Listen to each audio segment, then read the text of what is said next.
हिंदी कहानी जादुई हंसिनी, रूसी लोक कथा। जादू हंसिनी, रशियन फोक टेल। एक बार की बात है, एक पति पत्नी अपनी एक बेटी और एक छोटे से बेटे के साथ रहते थे। एक दिन माँ ने अपनी बेटी से कहा, बेटी देखो, हम लोग काम करने जा रहे हैं, तुम यहाँ घर पर अपने भाई का ख्याल रखना और देखो घर की चहारदीवारी के बाहर मत जाना, अच्छी बच्ची बनकर रहना, हम तुम्हारे लिए एक रुमाल लेकर आएंगे। यह कहकर वे तो अपना काम करने चले गए और वह बच्ची तो वह सब भूल गई जो उसकी माँ उससे कह कर गई थी। उसने तुरंत ही अपने छोटे भाई को एक खिड़की के नीचे घास पर बिठाया और घर के कंपाउंड में भाग गई। वहाँ वह खेलती रही और खेल में इतनी डूब गई कि उसको कुछ और याद ही नहीं रहा। इतने में एक हंसिनी आई और उसके छोटे भाई को उठा कर ले गई। जब लड़की अंदर आई तो उसने देखा कि उसका भाई तो वहाँ नहीं है। वह चिल्ला पड़ी, ओ नहीं, कहाँ गया मेरा भाई। वह बेचारी इधर उधर दौड़ती फिरी पर वह तो उसको कहीं दिखाई नहीं दिया। उसने उसका नाम लेकर जोर जोर से पुकारा भी पर उसका तो कहीं पता ही नहीं था। वह रो पड़ी और रो रो कर कहने लगी कि उसके माता पिता उससे कितना गुस्सा होंगे, पर उसके भाई ने तो कोई जवाब ही नहीं दिया। जवाब तो कोई तब देता जब वहाँ कोई होता, वह तो बेचारा वहाँ था ही नहीं तो वह जवाब कहाँ से देता। उसको ढूंढने के लिए फिर वहाँ से वह खेतों के किनारे तक भागी भागी गई तो उसको वह हंसिनी दिखाई दे गई जो उसके भाई को उठा कर ले गई थी। वह दूर और बहुत दूर जंगल की तरफ उड़ी चली जा रही थी और उसकी आंखों से ओझल होती जा रही थी। उसको लगा कि वे हंसिनिया उसके भाई को अपने साथ लिए चली जा रही थी। हंसिनिया तो अपनी शैतानी और छोटे बच्चों को उठाने के लिए पहले से ही बहुत बदनाम थी। लड़की उन हंसिनियों के पीछे पीछे दौड़ चली। दौड़ते दौड़ते वह एक ओवन 26 के पास आ गई। उसने ओवन से पूछा, ओ छोटे ओवन, मुझे बता ये हंसिनिया उड़कर कहाँ जा रही है। ओवन बोला, पहले तुम मेरे राई के कुछ बन खाओ तब मैं तुम्हें बताता हूँ कि वे कहाँ जा रही है। मैं तुम्हारे राई बन नहीं खा रही, मैं तो अपने घर में रखे गेहूं के बन भी नहीं खाती। सो ओवन ने उसको नहीं बताया कि वे हंसिनिया कहाँ जा रही थी और वह लड़की दौड़ती हुई और आगे चली गई। दौड़ते दौड़ते वह एक सेब के पेड़ के पास आई। उसने सेब के पेड़ से पूछा, ओ सेब के पेड़, मुझे बता ये हंसिनिया उड़कर कहाँ जा रही है।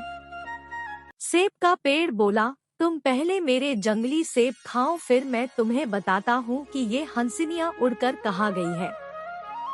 मैं तुम्हारे जंगली सेब नहीं खाती, मैं तो अपने घर में अपने घर के बागीचे के सेब भी नहीं खाती। और सेब के पेड़ ने उसको यह नहीं बताया कि वे हंसिनिया उड़कर कहाँ जा रही थी। वह फिर दौड़ती हुई आगे बढ़ी। दौड़ते दौड़ते वह एक दूध की नदी के पास आई जिसके किनारे पुडिंग के थे। उसने नदी से पूछा, ओ दूध की नदी, ओ पुडिंग के किनारों वाली नदी, मुझे बता ये हंसिनिया उड़कर कहाँ जा रही है। दूध की नदी बोली, पहले तुम दूध के साथ मेरी थोड़ी सी पुडिंग खाओ तब मैं तुम्हें बताती हूँ कि ये हंसिनिया उड़कर कहाँ जा रही है। लड़की बोली, मैं नहीं खाती दूध के साथ तुम्हारी पुडिंग, मैं तो अपने घर की बनी हुई पुडिंग भी नहीं खाती। और दूध की नदी ने भी उसको नहीं बताया कि वे हंसिनिया उड़कर कहाँ जा रही थी। इस तरह से वह काफी देर तक मैदानों में और जंगलों में भागती रही। इस तरह भागते भागते उसको शाम हो गई। वह यही नहीं जान पाई कि वे हंसिनिया उड़कर कहाँ गई। इस तरह भागते भागते उसको शाम हो गई। अब वह कुछ नहीं कर सकती थी, सो शाम होने पर उसको घर लौटना पड़ा। जैसे ही वह घर वापस आने के लिए पलटी तो उसने देखा कि उसके पीछे एक केबिन है जिसमें केवल एक छोटी सी खिड़की है। उस केबिन में तो एक जादूगरनी बैठी हुई थी, बाबा यागा। वह वहाँ बैठी बैठी रुई काट रही थी। उसके पास ही चांदी की एक बेंच पर उसका अपना भाई बैठा था जो एक चांदी के सेब से खेल रहा था। सो वह लड़की उस केबिन में भागी गई और उस बुढ़िया से बोली, ओ छोटी बुढ़िया। इससे पहले कि वह लड़की उससे आगे कुछ कहती या पूछती, वह बुढ़िया बोली, ओ लड़की, तुम ऐसे मेरे घर में भागती हुई क्यों आई हो? लड़की बोली, मैं जंगल और दलदल में से होकर भागती चली आ रही हूँ। मेरी पोशाक फटकर तार तार हो गई है। मैं यहाँ थोड़ी सी गर्मी लेने आई हूँ। तुम यहाँ बैठो और लो यह रुई काटो, मैं अभी आती हूँ। कहकर बाबा यागा ने उसको एक तकली दी और उसको अकेला छोड़कर वहाँ से चली गई। लड़की उसका सूट काटने लगी। अचानक स्टोव के नीचे से एक चूहा निकला और उसकी तरफ आ गया और बोला, ओ लड़की, मुझे थोड़ा सा दलिया दे और मैं तुझको वह सब बताऊंगा जो तू जानना चाहती है। लड़की ने उसको थोड़ा सा दलिया दे दिया तो वह चूहा बोला, बाबा यागा आग लाने के लिए अपने नहाने वाले कमरे में गई है। वह तुझे भाप में पकाने वाली है, फिर वह तुझे ओवन में रख कर भूनेगी और खा लेगी। उसके बाद वह तेरी 2 हड्डियों पर चढ़कर चली जाएगी। यह सुनकर तो वह लड़की तो सकते में आ गई और रो पड़ी, पर चूहा आगे बोला, बस अब तू किसी चीज का इंतजार मत कर। यहाँ से अपने भाई को उठा और भाग जा। मैं तेरी जगह बैठकर यह रुई काटता हूँ।